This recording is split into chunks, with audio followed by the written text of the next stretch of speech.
Hello दोस्तों, welcome back to my channel invest with Keshav.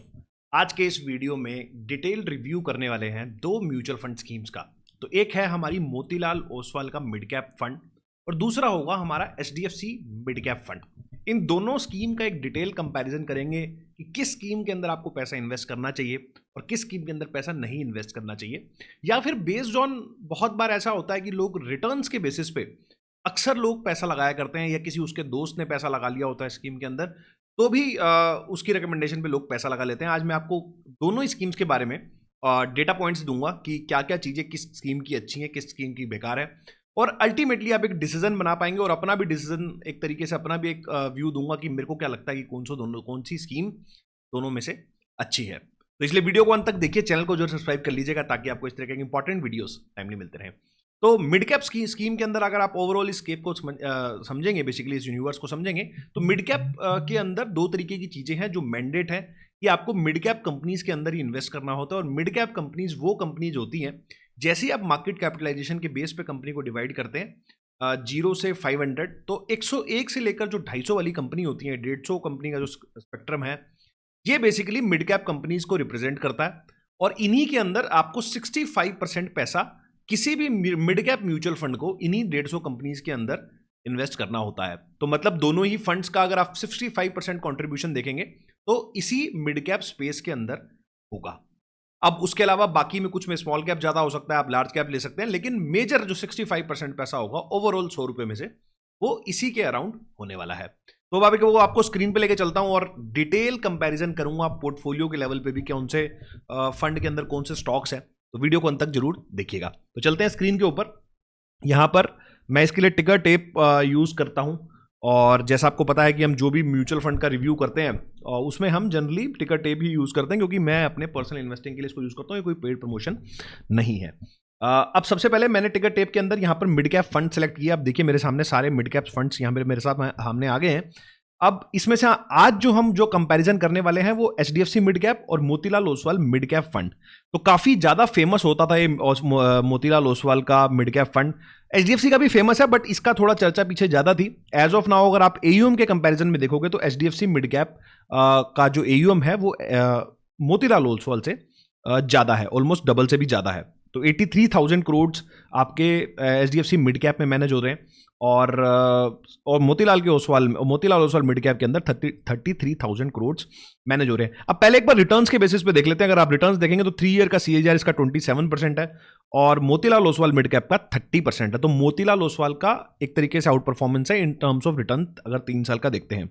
इसी को अगर मैं 5 साल का देखता हूं तो मिड कैप का, एचडीएफसी मिड कैप का 30% है, और हमारा मोतीलाल ओसवाल मिड कैप का अगर आप देखोगे तो 35% है। तो 5 साल का भी अगर आप सीएजीआर रिटर्न्स देखते हो तो वो भी यहां पर बेटर आ रहे हैं।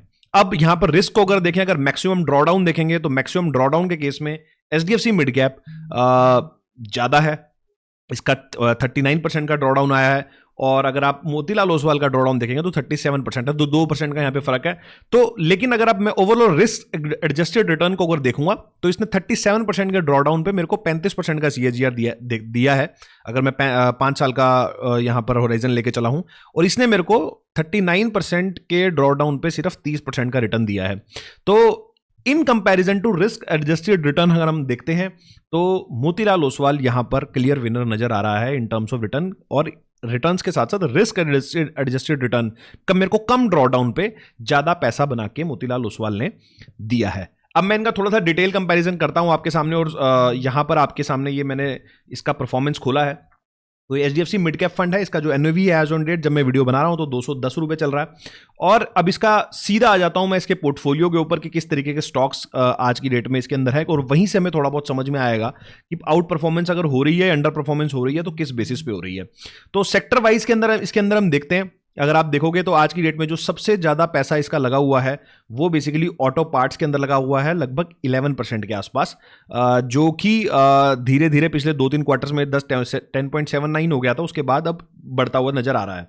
फार्मास्यूटिकल में 9% है, प्राइवेट बैंक्स में 8% है, आईटी एंड कंसल्टिंग में 8% है, और मिसलेनियस उसके अलावा जो बाकी सेक्टर्स हैं उसके अंदर लगभग 7% के आसपास ये पैसा लगा हुआ है। अब पोर्टफोलियो बेसिस पर अगर आप देखोगे तो ग्लेनमा, आप ये देखिए, मैं इधर आ जाता हूं, मैक्स फाइनेंशियल में लगभग 5% होल्ड करता है ये स्टॉक, और यहाँ पे अभी इनका एलोकेशन बढ़ा ही है 15 पैसे से। Balkrishna industry 3%, Coforge 3%, federal bank 3%, Glenmark pharmaceutical 3%, Ipca laboratories 3%, AU small finance bank के अंदर भी 3% का मिला है। अभी नया नया इस बैंक को भी यूनिवर्सल बैंक बना दिया है, स्मॉल फाइनेंस बैंक से अभी यूनिवर्सल बैंक बन गया है।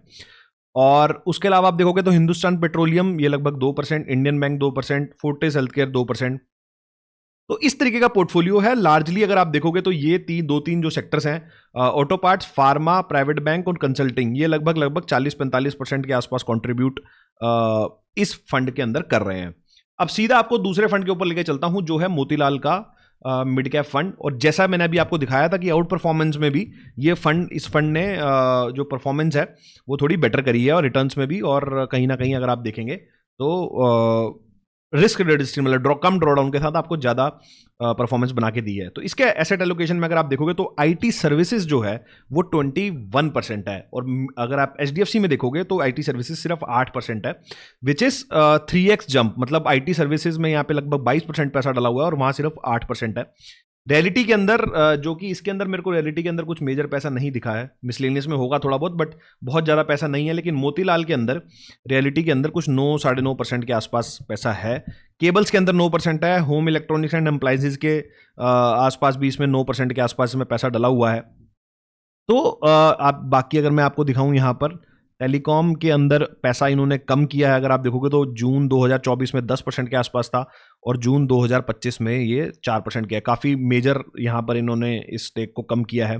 उसके अलावा मैं यहाँ पर देखता हूँ अल्कोहल के अंदर, अल्कोहल बेवरेजेस के अंदर कुछ नहीं है इनका। और अगर डिटेल कंपैरिजन करना हो, हम यहाँ से सीधा मैं लेके चलता हूँ फार्मा के अंदर। क्या इनका फार्मा में कुछ है? हम यहाँ पे ये देख लेते हैं। तो फार्मा के अंदर इन्होंने अपना स्टेक को लगातार कम कर रहे हैं, 3%, 3.5% से लगभग 0.64 हो गया है। और यहाँ पे फार्मा का स्टेक हमारा 9.5% के आसपास है। और इसके अलावा अगर मेरे को इससे कंपेयर करना हो, मैं इसके रियल स्टेट को भी एक बार अगर देखना चाहूँ तो रियल स्टेट में भी हालांकि एक्सपोजर काफ़ी कम किया है। अभी भी रियलिटी अगर आप देखोगे, रियलिटी स्पेशलिटी, रिटेल स्पेशलिटी अगर आप देखोगे तो 9% है। रियल स्टेट को इन्होंने फिर भी काफ़ी कम करते गए हैं। आने वाले टाइम में देखना पड़ेगा। अगर मेरे को और बाकी सर्विसेज देखनी हो, एक बार ऑटो पार्ट्स अगर मैं इसमें देख पाऊँ, ऑटो पार्ट्स तो ऑटो पार्ट्स भी आप देखोगे कि 12% से लगभग 2% आ गया है पिछले एक साल के अंदर। जबकि हमें इनका ऑटो पार्ट्स देखोगे तो यहाँ पर एक्सपोजर इन्होंने कम नहीं किया है, 11% का 11% के आसपास ही है। तो मोतीलाल ओसवाल थोड़ा डायनेमिक लग रहा है यहाँ पर फंड मेरे को। मतलब जो एक्सपोजर है वो काफ़ी जल्दी ट्रिम करते हैं। अब देखिए किस तरीके से हर क्वार्टर के अंदर इन्होंने इस यहाँ से पैसा किस तरीके से निकाला है। यही अगर आप एचडीएफसी का देखोगे, मैं अगर इसमें कंसल्टिंग का देखता हूँ तो आईटी सर्विसेज के अंदर भी लगभग सेम पैसा इनका डिप्लॉयड है, कोई बहुत ज़्यादा मेजर डिफरेंस नहीं है। फार्मास्यूटिकल के अंदर भी ऑलमोस्ट सेम है, 7% का 9% हुआ है। उसके अलावा अगर मैं वहाँ से कंपेयर करूँ, ये रिटेल स्पेशलिटी में अगर आप देखोगे तो 2% के आसपास आ गए हैं। लेकिन फिर भी काफ़ी धीरे धीरे स्टेक बढ़ाते हैं, एकदम से नहीं बढ़ाते हैं। ये भी ऑलमोस्ट सेम ही है। आईटी के अंदर जैसे मैंने आपको बताया, इसके अंदर भी सेम ही है। उसके अलावा अगर अपने को देखना हो रिटेल एसेट मैनेजमेंट के अंदर कुछ बहुत ज़्यादा पैसा नहीं है। उसके अलावा हमें देखना हो अगर कंज्यूमर फाइनेंस के अंदर भी बहुत ज़्यादा कोई पैसा नहीं है। तो पोर्टफोलियो लेवल पे अगर आप देखोगे तो मेरे को यहाँ पर मोतीलाल थोड़ा बेटर लग रहा है। एक तो इन्वेस्टमेंट के नज़रिए से भी, एक तो परफॉर्मेंस अच्छी है, वो तो है ही है।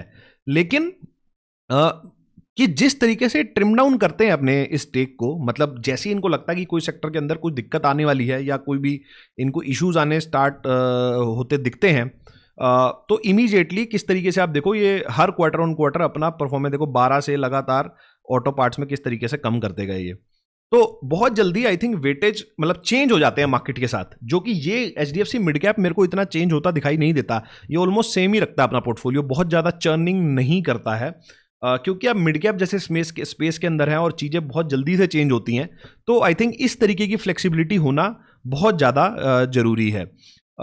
उसी हिसाब से आप ये देखो, ये जो हमने एक और सेक्टर इसके अंदर देख रहे थे, ये हम देखते हैं इसके अंदर, मैं आपको ये देखिए, तो ये देखिए अब ये रिटेल स्पेशलिटी अगर आप देखोगे तो ये इस सेक्टर के अंदर इनका कोई भी एक्सपोजर नहीं था दिसंबर तक, लेकिन इसके बाद किस तरीके से 8-9%, और ये देखिए कितनी जल्दी से 8% था, उसके बाद अगले ही क्वार्टर ये 3% हो गया और उसके बाद सीधा 9%।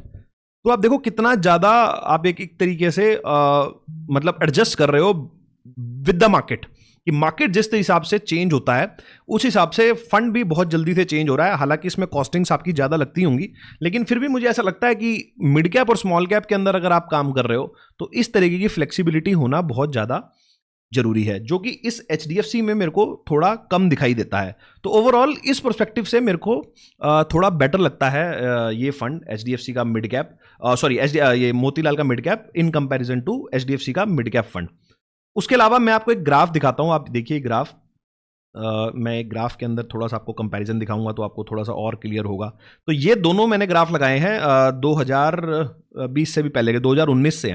तो देखिए दोनों फंड्स लगभग इसकी अगर ये ब्लू वाली जो लाइट ब्लू जो लाइन है वो मोतीलाल की है, और जो ब्लू लाइन है डार्क ब्लू लाइन है वो हमारी HDFC की मिड कैप की है। तो आप देखोगे कि जब भी मार्केट चलना स्टार्ट करता है तो ये फंड मोतीलाल का काफी आउट परफॉर्मेंस दिखाता है। और अब यहां पर तो मतलब आप देखो कि 2023 के बाद तो आउट परफॉर्मेंस बहुत ज्यादा बढ़ी है। यहां पे देखिए आप किस तरीके से, क्योंकि यहां पर इन्होंने जो चर्निंग करी है, जिस तरीके से अपना स्टेक को कम ज्यादा करा है, उस वजह से इनको काफी बेनिफिट हुआ है। और ये आप देखो 2024 के अंदर किस तरीके से बहुत ज्यादा दोनों फंड्स के बीच में डाइवर्जेंस बढ़ गया, और अभी भी डाइवर्जेंस काफी ज्यादा बना हुआ है दोनों के बीच में। तो एक ये चीज है जो हमें आपको देखनी है। इस पर्सपेक्टिव से मोतीलाल काफी बेस्ट लग रहा है। दूसरा, अगर आप देखोगे HDFC के पास लगभग 92% जो पैसा है वो यहां पर इन्वेस्टेड है, कैश सिर्फ 7% ही है। लेकिन मोतीलाल का अगर आप देखोगे तो ये सिर्फ और सिर्फ 83% ही जो है वो पैसा इन्वेस्टेड है, फिर भी आउट परफॉर्मेंस आ रही है। 17% पैसा अभी भी कैश में पड़ा हुआ है। मतलब अगर मार्केट में और बार्गेन अपॉर्चुनिटी आए, अगर यहां से मार्केट थोड़ा और गिरा, मिड कैप और स्मॉल कैप स्पेशली जो लग रहा है शायद अपॉर्चुनिटी मिल सकते हैं, तो ये पैसा कहीं ना कहीं इनके पास डिप्लॉय करने के लिए काफी ज्यादा होगा आने वाले टाइम के अंदर, which is also a very good sign कि 17% अगर आप AUM का देखोगे तो मोतीलाल के अंदर आप देखोगे मोतीलाल का हमारा जो AUM था 33 हजार करोड़ के आसपास है, इसका लगभग 17% जो है वो अभी भी कैश में पड़ा हुआ है। तो इनके पास ये भी काफ़ी स्कोप बच जाता है कि ये काफ़ी सस्ता माल यहाँ पर ले पाएंगे इन कंपैरिजन टू हमारे HDFC के। तो यहाँ पर भी बीट करता है इन टर्म्स ऑफ स्ट्रेटजी। अब एक जो मुझे दिक्कत लगती है, ये दोनों चीजें जो मैंने अभी तक आपको बताई वो सारी अच्छी चीजें बताई, बट एक जो मुझे इशू लगता है, हालांकि मुझे ऐसा लगता है कि वो इसको ओवरकम कर लेंगे, बट फिर भी ये जो IT कंसल्टिंग के अंदर इन्होंने 22% पैसा डाला हुआ है, और जिस तरीके से चीजें हो रही हैं स्पेशली अभी इंडिया के अंदर, जिस तरीके से अभी आपने देखा TCS के ले ऑफ हो रहे हैं, और दुनिया भर में जिस तरीके की चीजें चल रही हैं, पर्टिकुलरली इन TCS इन्फोसिस जैसी कंपनी को, या ये जो आप देखोगे परसिस्टेंस कोफोर्ज, ये सारी जो कंपनीज हैं, अगर US में किसी तरीके का प्रॉब्लम हुआ तो यहां पर काफी ज्यादा दिक्कत आ सकती है। बट जैसा हम इनका हिस्ट्री देख रहे हैं कि अपना इस जो स्टेक होता है वो ट्रिम भी बहुत जल्दी करते हैं, तो आई गेस अगले 1-2 क्वार्टर्स में हो सकता है कि यहां पर परफॉर्मेंस ना देखने को मिले, तो यहां से 20% सीधा 10% से भी नीचे आ जाए और बाकी सेक्टर्स के अंदर हमें ये शिफ्ट होता दिखाई दे।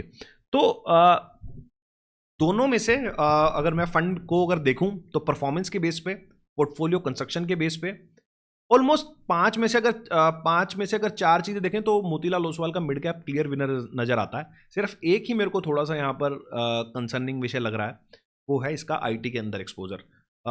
IT कंपनीज जो इंडिया के अंदर हैं, क्योंकि उनका मेजर जो काम है वो US के अंदर है, अगर US में किसी तरीके की प्रॉब्लम होती है तो यहाँ वाली कंपनीज की ऑर्डर बुक पे काफ़ी ज़्यादा प्रॉब्लम आ सकती है। और अगर कोई टैरिफ और ये सारा सिस्टम जो चल रहा है अभी ट्रम्प साहब का, उस वजह से भी कंपनी को प्रॉब्लम आ सकती है। हालांकि अभी कोई टैरिफ नहीं लगाया किसी भी IT सर्विसेज कंपनी के ऊपर, बट थोड़ी अनसर्टेनिटी है US को लेके भी और टैरिफ्स को लेके भी। बट ये चीज एज ऑफ नाउ जो हम रिव्यू कर रहे हैं इस पोर्टफोलियो के अंदर है, बट हो सकता है अगले 1-2 क्वार्टर के अंदर ये यहाँ से अगर इनको ऐसा लगा तो ये ट्रिम डाउन जिस तरीके से स्टेक करते हैं, अगर स्टेक कम कर लेंगे तो आई गेस ये फंड फिर एकदम परफेक्ट हो जाएगा आपके बेट लेने के लिए। तो अगर कोई भी इंसान सोच रहा है इन्वेस्टमेंट करने का तो एक छोटा पहले स्टार्ट करके देखे 1-2 क्वार्टर किस तरीके की चीजें होती हैं यहाँ से, और कैश भी लेके बैठे हैं, कैश भी इनके पास 18-17-18% का कैश है, तो बार्गेन अपॉर्चुनिटी अगर कोई मार्केट के अंदर यहाँ से 5-10% का फॉल हो जाता है, जैसा आज भी देखा हमने कि अब ऑलमोस्ट हम 26,000 के हाई से 25,000 पे अभी तक थे ही, अब यहाँ से हम दोबारा 24,300 के आसपास आ गए हैं जब मैं वीडियो बना रहा हूँ। तो आने वाले टाइम में अगर मार्केट यहाँ से और ज़्यादा गिरता है तो हमें मिड कैप स्मॉल कैप में और भी अच्छे बार्गेन मिलेंगे, तो ये फंड उस पर भी कैपिटलाइज अच्छे तरीके से कर पाएगा। तो आई होप मैं आपको सारे डेटा पॉइंट्स दे पाया हूँ, सारी चीज समझा पाऊंगा, क्या पॉजिटिव है क्या नेगेटिव है, अपना व्यू भी मैंने आपको दे दिया कौन सा फंड अच्छा है। आपको क्या लगता है, आप किस में इन्वेस्टेड हैं और आपके हिसाब से कौन सा फंड आपको ज्यादा अच्छा लग रहा है? फिर भी कोई क्वेश्चन है जो आप मैं आंसर कर सकता हूं तो आप मेरे को कमेंट सेक्शन के अंदर जरूर बताएं। इस वीडियो में इतना ही, मिलता हूं आपसे अगले वीडियो में इसी तरह के कुछ नए और इंटरेस्टिंग टॉपिक के साथ। नमस्कार, जय हिंद।